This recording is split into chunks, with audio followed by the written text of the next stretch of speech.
everyone, thank you for joining once again for another review. It's on the ZX Spectrum 128K and my name is Nick. This game is Mig Busters, published by Players Premier in 1990, so I'm going to redefine my own keys here, but it was a budget game I suppose of such that it was £2.99. Also come out on the Amstrad CPC. You control an F-16 fighter and it's a chase you fighter game. Heavily influenced, you'll see already, by the arcade game Afterburner from SEGA in 1987. Now, you're on deadly missions in some unknown terrorist nation over 6 levels, but basically shoot everything. Now, yes, it moves okay actually, despite being a transparent airplane, but that's what I would suspect on the ZX Spectrum. You can't go upside down. A limited amount of ammo, you can see on that green bar going down in the middle, and my damage is slightly above there. No timer on level 1, it says in the bottom right. Now, literally, this is my first go of the game. This isn't about expert gameplay, it's about seeing how you've got on the first or second go. And it looks a little bit kinder than the original Afterburner, and some of the other games influenced by that as well, because I'm not dying straight away. Possibly because we've got a damage gauge rather than being killed straight away. So that's a lot kinder, and I do like that idea. It's moving very, very smoothly. 1990 though, near the end of the ZX Spectrum's run, and I think it's doing an okay job so far. Right, now, I'm not saying I'm going to complete the game, but if I complete level 1, that'd be quite nice. Not quite sure how far we got. We're out of ammo completely. Don't know how we restock in ammo. Hopefully I'll find out before the game is over. Yeah, lives free. Let's use them. I'm not doing too badly. There's MiG fighters coming at us. I suppose they're Russian fighters. But the instructions say we're in some unspecified country in Northern Africa. Maybe I can stay in the top left and cheat a little bit. But yeah, they are terrorists of some description. It's an F-16 fighter. I don't know enough about jet fighters to know if that's good or bad. Now, oh, we're landing. We're at the end. No refuel point here in the middle, like Afterburner. Right, additional side arms. Well, I don't know if I can be able to use those. So it's on to stage 2. Nice choice. Magenta sky. And we're in the desert again. So it's the same sort of area, I guess. But it's later on in the day when the sky goes magenta.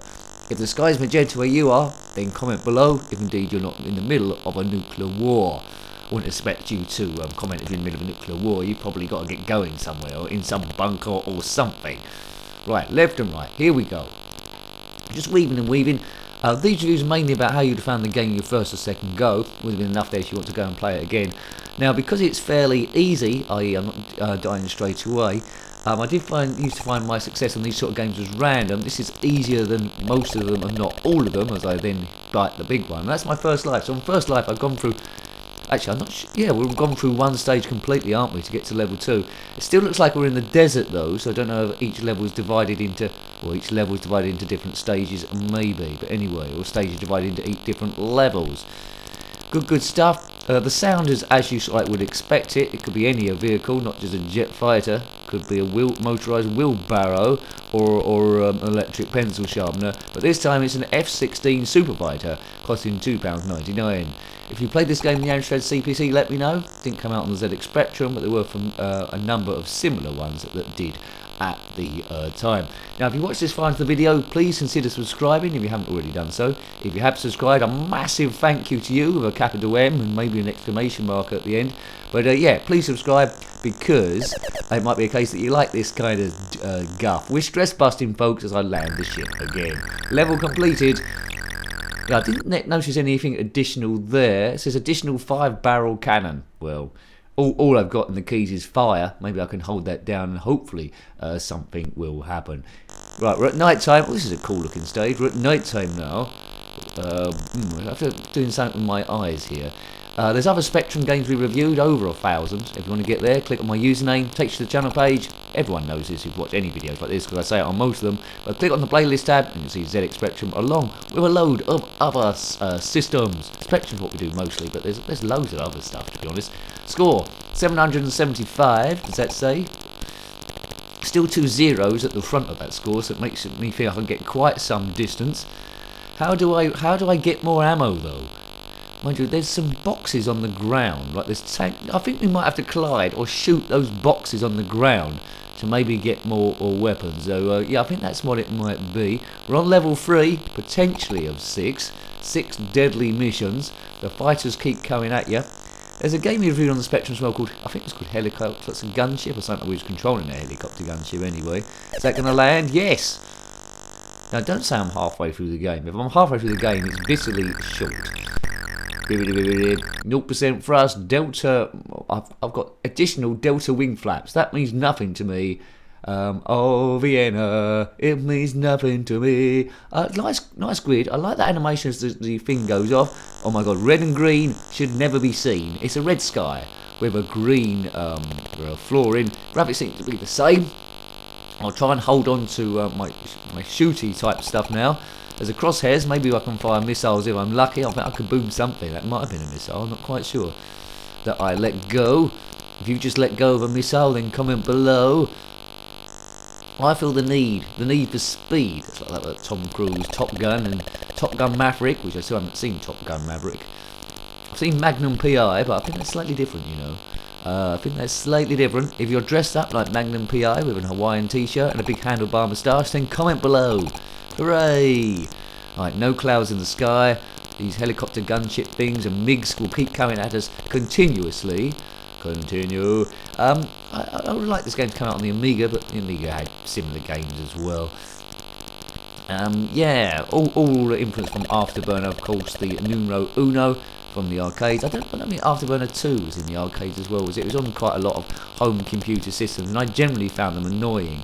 Just a bit like Space Harrier, because I found my success was rather random, a zigzag back and forward. As I say, this one seems to have solved it by using a damage bar instead. So yes, by landing on the boxes I am getting extra bullets. But it's putting me in extra jeopardy though. I've died. It puts me in extra jeopardy when I'm going down low. I'm seeming to get kabooted. Kaboom. Interesting. Right, away we go. I'm going to have another go on this. Now I know that you can get bullets by colliding with the boxes below. If you're in a jet fighter, don't collide with boxes below because it won't refuel your plane. You'll just end up in a big fireball. So if you do that, just remember to do your ejector seat just before. Right. Well, the mountains in the background are moving quite quick. That's like passing at some super speed. Zipping through the desert. Yes, good, right. I think we got more points as well when we collected that weaponry. Avoid the jeeps or the tanks shooting at you from below. But we've pretty much seen how this plays. Not a bad frame rate, 128k for 1990, depending on what it's doing. When the plane comes at you, you'll probably only see about 3 graphics, I think, at maximum at different sizes. But that's okay, it's enough of challenging. I do feel that I can avoid them, so the playability is good. There's enough there for me to think on first go that I can complete it, so that would have been enough for me to keep drawing me back. I do like the colour grading on the damage bar, that is good as well. Sound is as to be expected without being sensational, but I think that's better than trying to do music at the same time, which might have proved annoying for this game. So I would have played this more than the original Afterburner. I would have preferred this one to that one. So well done, Players Premiere. I think this, I'm not sure what the reviews were at the time, I try and avoid them so I'm not influenced, but I think this is a good game. I like it. I like the thing. I prefer it to Afterburner, as I said. 1990, 3 years after the arcade machine. Do look at the review on the Spectrum of Afterburner. I think we did that quite some time ago. Years ago, in fact, at the time recording. Anyway, I've landed it. Good. We've landed it, Big Nose. And that was a line from Top Gun as well. Right, so we zip through there like some nincompoop possessed. And now we're onto the magenta sky. Magenta sky, magenta sky. As we zip through again, collecting bullets. Now, you probably can get through the whole stage without shooting anything. There's an option to just weaving around, but by shooting stuff, you get extra points. And what do points make? Prizes, that's what you get. Prizes and high scores and stuff, and it gets you on the higher score chart. It's more important if you down the arcades to get on the higher score chart, because the next person come along and saw your initials on there until the manager of the arcade place turned all the electricity off, and then you probably weren't top. Unless they kept it on all day, there's no chance they'll do that now overnight, because electricity is super uber expensive. So expensive. You turn the light on for more than 10 seconds and you're bankrupt. Yeah. Right, flying over the desert now. Can't see anything else. No camels, no Bedouins, no mammoths, nothing, nowhere. It might be on some strange little planet. It's certainly an interesting colour sky. Don't recall seeing that anywhere. Maybe hints of it, but not the whole sky magenta. Something crazy is going on. It's almost we're on the planet Doobie-Doo, or some one of Saturn's crazy moons. If you're from the planet Doobie-Doo, or on one of Saturn's crazy moons, then comment below. How on earth are you managing to watch this video? You must have strong Wi-Fi signal, unless you're massive in the future and Wi-Fi signal doesn't make sense because you've got it everywhere, whatever signal you're on at the moment. Right, come on, right. What stage is this? Level 2 or potentially 6, might be more, and I'm zipping through the lives now. I'm not really paying attention. This is my last life. See, I was doing nice shadow under the plane as well. I was doing well until I realised you can collect boxes for extra ammo. And by going low, it seems to have made me extra vulnerable of a super attack. Off we go. Level completed. Yeah, we've got a 5-barrel cannon now as we go into the night. Tender is the night. Right, flying. I don't think it'll last very long here. The Spectrum is doing very, very well indeedy. Doesn't scroll left or right, it's just always chase fuel. No refueling going on. They're relatively short stages as well, to be fair. So it does get your interest. You haven't got to go very far before the stages completely changes. Well, I say completely changes, it's just colour each time, isn't it? The graphics seem to be slightly, well, more or less the same. It's just the colour each time. No stars in the sky. I would have liked that at night time. We might as well be on the moon somewhere.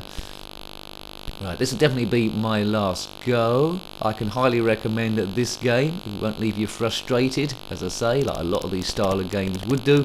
It's pretty much geared into the newbie. I think an expert game player might complete this on their first go, so it might not be very good value, but if the value is only £2.99 for the thing, then who cares? Not bad at all. I've got through there on my 0 lives. This bit is pretty cool. I don't know why it's got squares down. It didn't need the squares. That's interfering with my eyes a little bit and reading stuff. And it's back to red sky at night, Shepherd's Delight. I'm not sure what is a super pilot that's going on. Plenty of strength in the damage there. We're firing like a Wally possessed. Can I get to stage 6? No, kaboo. I got a full-on hit there. A full-on hit. Yeah, so you can tell already. I like this game. It's yeah, good graphics, sound is okay, and the playability is super duper. And I think there'll be a lot of people that would have completed this game back in the day. So, hope you like to look at that game. That was a Mig Busters on the ZX Spectrum 128K, published by Players Premier in 1990. And of course, as I said a few times there, influence from the arcade game Afterburner from SEGA in 87. Got any comments about this game, similar games, or anything retro? By all means, put that in the comment section below. You're always more than welcome. Until next time, take great care of yourself and are very fond. Goodbye. Goodbye.